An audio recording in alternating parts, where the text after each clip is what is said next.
నెల్లూరు జిల్లా తీర ప్రాంత మత్స్యకారుల దశాబ్దాల నాటి సమస్యలకు పరిష్కారం చూపే దిశగా జిల్లా యంత్రాంగం కీలక అడుగును వేసింది. పక్క రాష్ట్రాల బోట్ల అక్రమ వేట కారణంగా స్థానిక మత్స్యకారులు సంపద కొల్లగొట్టుకుపోతున్న అంశంపై కలెక్టర్ హిమాంశు శుక్లా మత్స్యకార నాయకులతో ఇంటరాక్ట్ అయ్యారు. 23 మండలాలకు చెందిన 164 గ్రామాల మత్స్యకార ప్రతినిధులు ఈ భేటీకి హాజరయ్యారు. మీరు విజువల్స్ తీసుకొని బయటికి వెళ్ళండి. మీటింగ్ అయిపోయిన తర్వాత ఈ మీటింగ్ మొదలు పెడుతున్నాము. మత్స్యకారుల రక్షణ కోసం ప్రభుత్వం ఇప్పటికే 4 గస్తీ బోట్లను మంజూరు చేసిందని కలెక్టర్ హిమాంశు శుక్లా తెలియజేశారు.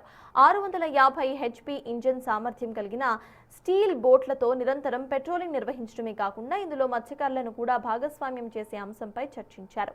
అక్రమ బోట్లను అడ్డుకునేందుకు ఇప్పటికే పుదుచ్చేరి, కర్తకల్ అధికారులతో చర్చించినట్లు ఆయన తెలియజేశారు.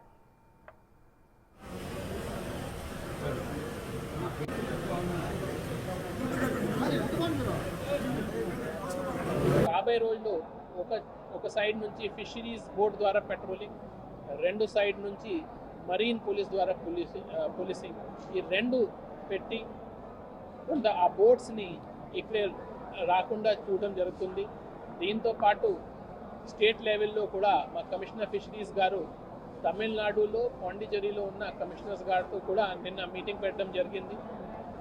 వాళ్ళు కూడా ఇక్కడే ఆంధ్ర సంబంధించిన ఫిషర్మెన్ చాలా బాధపడుతున్నారు. మీ ద్వారా చేసిన ఈ ఎక్స్‌ప్లాయిటివ్ ఫిషింగ్ తర్వాత మా మత్స్య సంపద ఖరాబ్ అయిపోతున్నాయి కూడా చెప్పడం జరిగింది. వాళ్ళకి ఇన్ రైటింగ్ కూడా ఇవ్వడం జరిగింది. సో ఒకటి గవర్నమెంట్ టు గవర్నమెంట్ లెవెల్లో మాట్లాడడం, రెండోది మన డిస్ట్రిక్ట్ లెవెల్లో ఇట్లాంటి పెట్రోలింగ్ చేయడం, ఈ రెండు కూడా సైమల్టేనియస్గా జరుగుతున్నాయి. ఇప్పుడు 15th ఏప్రిల్ నుంచి 15 జూన్ వరకు ఫిషింగ్ బ్యాన్ పీరియడ్ ఉంటుంది.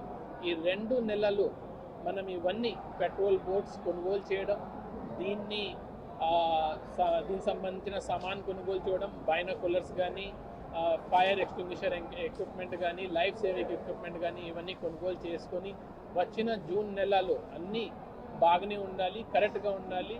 మనం దీని మీద కృషి చేస్తాము. ఆ తర్వాత ఫిషర్మెన్ నుంచి కూడా ఈ ప్రాంతంలో 23 మండలాలు ఉన్నాయి.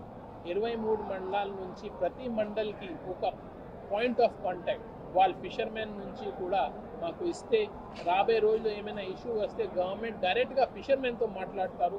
మధ్యలో ఎవరిని ఇన్వాల్వ్ చేయకుండా గవర్నమెంట్కి ఫిషర్మెన్ మధ్యలో ఎవరు మధ్య